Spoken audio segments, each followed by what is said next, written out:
नमस्कार व्यूअर्स। कमर दर्द, गर्दन दर्द, जोड़ों में दर्द, मल्टीपल प्रॉब्लम्स अगर शरीर में दर्द की अगर है तो आज हम लेके आए हैं आपके पास में समाधान by neuro Samadhan doctor Pradeep Sharma. मैं doctor Pradeep Sharma, head of department neurology Livasa hospital. आज मैं आपको बताने वाला हूं कि ये जो पेशेंट्स हमारे पास में आते हैं मल्टीपल जॉइंट्स पेन के, जिसके अंदर पेशेंट हमारे पास में गर्दन दर्द के साथ में भी आता है, कमर दर्द के साथ में भी आता है और अलग अलग हिस्सों के अंदर दर्द के साथ में आता है, उसका क्या कारण है, क्या हम उसको इन्वेस्टिगेट करेंगे और क्या हम उनको ट्रीटमेंट प्रोवाइड करना है। तो सबसे पहले हम चाहते हैं कि पेशेंट हमारे पास में सिम्टम्स क्या क्या लेके आता है। तो हमारे पास में सिम्टम्स पेशेंट्स लेके आता है कि डॉक्टर साहब हमारे अभी कुछ दिनों से या फिर कुछ सालों से, अगर कुछ दिन का पेशेंट हमारे पास में आता है तो हम उसको एक्यूट कैटेगरी में डालते हैं, और अगर कुछ महीने या साल का पेशेंट हमारे पास में आता है दर्द लेके तो हम उसको क्रॉनिक कैटेगरी में डालते हैं। तो जब हमारे पास में पेशेंट्स आते हैं यूजुअली तो वो कंप्लेंट्स लेके आते हैं कि डॉक्टर साहब हमारे उंगलियों में दर्द है, हमारी गर्दन में दर्द है, हमारी कमर में दर्द है, हमारे नीज में पेन है, एंकल में पेन है, हमारे जब हम चप्पल पहनते हैं तो हमारी उंगलियों में, पाँव की उंगलियों में दर्द होने लगता है। और जब मौसम बदलता है, जैसे बरसात आ गई या फिर सर्दी का मौसम आ गया, जब भी वो एसी के अंदर जाते हैं तो ये तकलीफ बढ़ जाती है। तो ये हम लोग जब पेशेंट्स की कंप्लेंट सुनते हैं तो हमारे दिमाग के अंदर बहुत सारी बीमारियों का उथल पुथल निकल के आती है, और जब वो उथल पुथल निकल के आती है तो उसको शांत करने के लिए फिर हम लोग पेशेंट से सवाल जवाब करना स्टार्ट करते हैं, और उन सवालों में ही उनको कौन सी तरीके का इन्फ्लेमेशन है या फिर आर्थराइटिस है वो निकल के आती है। तो सबसे पहले हम लोग कॉमन कारणों की तरफ चलेंगे कि पेशेंट्स को किन किन कारणों की वजह से गर्दन में दर्द, कमर में दर्द, कंधों में दर्द, जोड़ों में दर्द हो सकता है, या फिर किन वजहों से उनसे हम बचाव कर सकते हैं। तो पहला जो कारण हम लोग देखते हैं, हमारे पास में यंग फीमेल्स आती हैं 30-40 ईयर्स की या 20-40 ईयर्स के बीच में कि डॉक्टर साहब हमारे रिसेंट बैक पेन स्टार्ट हुआ है। तो उनके अंदर ऑटो इम्यून डिजीज नाम की एक बीमारी होती है जिसके अंदर रोमेटॉइड आर्थराइटिस आता है, SLE सिस्टमिक लूपस एरिथमेटस आते हैं, मिक्स्ड कनेक्टिव टिश्यू डिसऑर्डर्स वाले पेशेंट्स होते हैं। वो यूजुअली इन सब जॉइंट्स पेन के साथ में, कंप्लेन के साथ में हमारे पास में आते हैं। फिर हम लोग डिटेल में जाते हैं कि उनको छोटे जॉइंट्स इन्वॉल्वमेंट हैं या फिर बड़े जॉइंट्स इन्वॉल्वमेंट हैं, तो उस कैटेगरी के हिसाब से हम लोग डिजीज स्पेसिफिक क्वेश्चंस पूछ के उनका डायग्नोसिस बनाते हैं। दूसरे कारणों की तरफ हम लोग अगर चलते हैं तो पेशेंट्स का कई बार मेटाबॉलिक पैरामीटर्स डीअरेंज रहते हैं, जैसे विटामिन डी की काफ़ी डेफिशिएंसीज रहती है पेशेंट्स के अंदर। कई बार यूरिक एसिड बहुत बढ़ा हुआ रहता है, पेशेंट्स को गाउट होता है, पेशेंट्स को यूरिक एसिड यूरिसेमिया होता है, उसकी वजह से वो क्रिस्टल्स जॉइंट्स के अंदर जाके जमते हैं और पेशेंट्स को इन्फ्लामेशन से दर्द करने लगते हैं।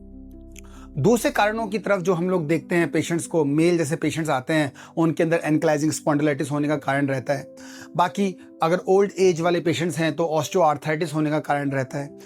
यूजुअली हमारे पास में कई पेशेंट्स आते हैं कि डॉक्टर साहब हमारे सिर्फ हाथ में और हाथ के जॉइंट में पेन है, तो वो हम लोग देखते हैं कि कई बार कोई सिलाई करने वाला इनका प्रोफेशन होता है या कुकिंग का जिनका प्रोफेशन होता है, जिनका ओवर यूज ऑफ कोई भी जॉइंट हो तो उसके अंदर वो इन्फ्लामेशन कर सकता है और वो स्पेसिफिक जॉइंट पेन का कारण बन सकता है। तो ये जो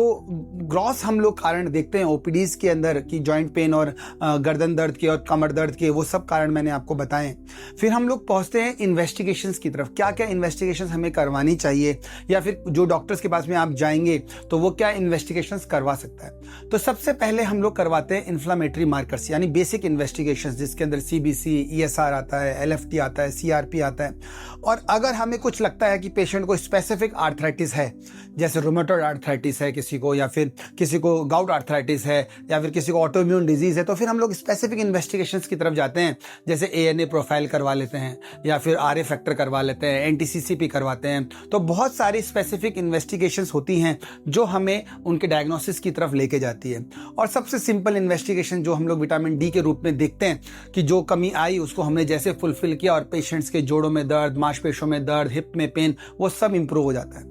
कई बार और स्पेसिफिक इन्वेस्टिगेशंस की तरफ जाना पड़ता है, जैसे कई बार हमारे पास में स्पाइन फ्रैक्चर वाले पेशेंट आते हैं कि डॉक्टर साहब हम गिरे और हमारे चूल्हे की हड्डी या फिर रीढ़ की हड्डी टूट गई, अब इसका कारण क्या है। तो फिर हम लोग डेक्सा स्कैन की तरफ जाते हैं, स्पेसिफिक बोन डेंसिटीज की तरफ जाते हैं। अगर उसकी कमी आती है तो फिर हम लोग स्पेसिफिक इंजेक्शंस आते हैं, एलेंडोनेट के या फिर टेरिप्रेटाइड्स के इंजेक्शंस आते हैं जो हम लोग लगाते हैं पेशेंट्स को, और एप्रोप्रिएट कैल्शियम की डोज देने के बाद में पेशेंट्स को बहुत ही अच्छा इंप्रूवमेंट आता है। तो मेरे सभी व्यूअर्स से रिक्वेस्ट है कि आप आप कभी भी इस तरीके से किसी बीमारी से ग्रस्त हैं तो अपने न्यूरोलॉजिस्ट से जरूर मिलें। फिर हम लोग नेक्स्ट पड़ाव की तरफ जाते हैं कि इसका ट्रीटमेंट क्या है। तो ट्रीटमेंट मेरे दोस्तों डिपेंड करता है कारण की। अगर आपका स्पेसिफिक रीजन कोई डॉक्टर ढूंढ पा रहा है तो वेल एंड गुड, अगर वो नहीं ढूंढ पा रहा तो मेरी सभी व्यूअर्स से रिक्वेस्ट है आप एक स्पेसिफिक न्यूरोलॉजिस्ट या फिर रोमेटोलॉजिस्ट, स्पेसिफिक आपको डिजीज स्पेसिफिक कंसल्टेंट से मिलना चाहिए जो आपका डायग्नोसिस बनाएगा और आपका ट्रीटमेंट कराएगा।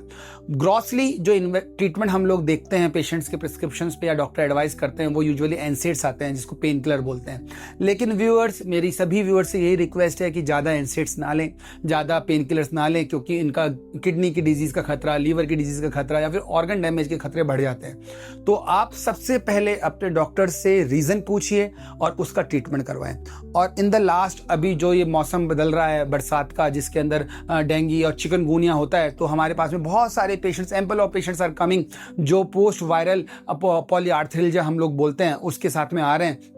जिनके अंदर पेशेंट्स को वायरल इन्फेक्शन हुआ, कुछ भी बीमारी हुई, उसके बाद में पेशेंट्स को जोड़ों का दर्द पहले था लेकिन अभी और निकल के आ गया, या फिर न्यू ऑनसेट जॉइंट्स पेन के साथ हमारे पास में वो पेशेंट्स आते हैं। तो मेरी सभी व्यूअर्स और सभी लिसनर्स से रिक्वेस्ट है कि अपना जॉइंट पेन या फिर नेक पेन या बैक पेन को लाइटली ना लें, अपने डॉक्टर से मिलें, स्पेसिफिक डायग्नोसिस बनाएं और एक स्पेसिफिक इन्वेस्टिगेशंस के साथ में ट्रीटमेंट की तरफ बढ़े, क्योंकि आजकल हम 21st सेंचुरी में जी रहे हैं तो इसका उपचार हर बीमारी का उपलब्ध है। तो मेरे सभी व्यूअर्स से रिक्वेस्ट है कि इस वीडियोस को अपने समाज में फैलाएं, जिससे वो इस दर्द से निजात पा सकें और एक हंसता और खेलता हुआ जीवन वो बिता पाए। Thank you.